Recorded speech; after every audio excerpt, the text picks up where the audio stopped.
أهلا بيكم معانا النهاردة في نقاشنا ده. هنتكلم عن حاجة بصراحة بقت جزء أساسي من حياتنا اليومية. إزاي نحمي نفسنا وبياناتنا من الهاكرز. المصدر اللي اعتمدنا عليه بيشرح الموضوع ببساطة وبيقول إزاي تحمي بياناتك من الهاكر. خطوات بسيطة تفيدك فورا. فهدفنا نفهم الموضوع ده أكتر ونعرف خطوات عملية وسريعة تحمينا فعلا. بس في سؤال كده، يعني هل فعلا في ناس لسه شايفة إن بياناتها مش مهمة قوي أو إنها مش مستهدفة؟ للأسف الفكرة دي منتشرة وهي بصراحة خطر.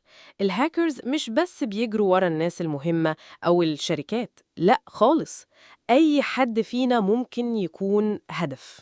هدف لإيه بالظبط؟ ممكن لسرقة صور شخصية، ملفات شغل مهمة، بيانات بنك طبعا، أو حتى للابتزاز. وممكن كمان، ودي الأخطر، إنهم يستخدموا جهاز الشخص نفسه في جريمة تانية وهو ولا يعرف أي حاجة. يا خبر! يعني الموضوع مش هزار خالص ومحدش بعيد عنه لو مهمل. طيب، بيوصلوا إزاي أصلاً للبيانات دي؟ الطرق للأسف أسهل مما نتخيل، وغالبا بتعتمد إنهم يخدعونا إحنا. يعني أشهر حاجة خالص اللينكات الغريبة دي اللي بتيجي على واتساب أو فيسبوك. زي شوف صورتك هنا أو مبروك كسبت جايزة أو كده؟ بالظبط كده. أو مثلا شبكات الواي فاي اللي ببلاش في الكافيهات والأماكن العامة دي ممكن جدا تكون فخ ومراقبة. حتة الواي فاي دي مقلقة فعلاً عشان بنستخدمها كتير قوي بره. جدا. وطبعا في الكارثة الأكبر كلمات السر الضعيفة، اللي هي بتبقى 1 2 3 4 5 6 ولا باسورد ولا اسم الشخص وتاريخ ميلاده. دي بتخلي الاختراق مسألة وقت مش أكتر. طيب، كلام يخض شوية. هل معنى كده إن الحماية صعبة قوي ومعقدة بقى؟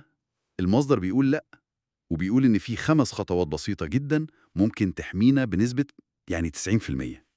90% نسبة كويسة جدا. أول خطوة بديهية بس بنتجاهلها كتير، كلمة سر قوية. قوية دي يعني مش أي كلمة وخلاص، لأ. لازم تكون خلطة كده، حروف كبيرة وصغيرة على أرقام على رموز كمان. زي المثال اللي كان في المصدر، أبو زياد 2025، حاجة بالشكل ده. أيوة، وتكون مختلفة لكل حساب مهم، مش نفس الكلمة لكل حاجة. تمام. الخطوة التانية بقى، ودي بسمع عنها كتير مؤخرا، المصادقة الثنائية أو ال 2FA. دي بتفرق فعلا؟ أوه، بتفرق فرق السما من الأرض. دي معناها ببساطة إنه حتى لو الهاكر عرف كلمة السر بتاعتك، بيقدرش يدخل؟ بالضبط، لازم معاه الكود اللي بيجيلك على موبايلك وقت الدخول. لازم تتفعل على أي حساب مهم، فيسبوك، إيميل، حسابات بنكية طبعا. جميل. تالت حاجة، الحذر من أي لينكات وخلاص، حتى لو جاية من واحد صاحبي. حتى لو من صديق، للأسف ممكن حساب الصديق ده نفسه يكون اتسرق وهو مش عارف. فالأحسن دايما نتأكد الأول، نسأل ده لينك إيه؟ أنت بعته فعلا؟ الشك هنا مطلوب جدا. صح. رابع خطوة، برامج الحماية، الأنتي فيروس. هل لازم أشتري برنامج غالي ولا المجاني ممكن يكفي؟ غالباً للمستخدم العادي المجاني ممكن يكون كافي. يعني النسخ الكويسة من البرامج المجانية بتعمل شغل كويس. أهم حاجة يكون في برنامج أصلاً ويكون متحدث.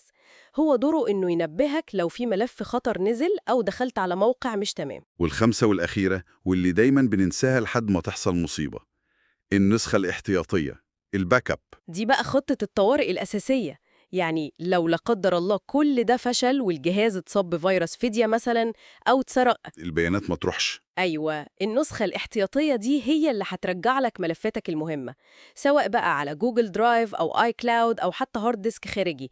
أي حاجة، المهم تكون نسخة موجودة بره الجهاز نفسه. تمام قوي، دول الخمس خطوات الأساسية.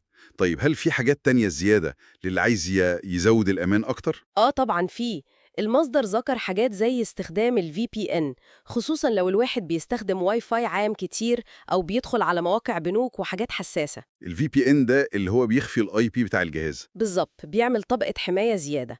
وحاجة تانية مهمة، نراجع الصلاحيات اللي التطبيقات بتطلبها على الموبايل. هل فعلا تطبيق الكشاف محتاج يوصل للصور بتاعتي؟ لا طبعا. صح. صح. النقطة دي مهمة.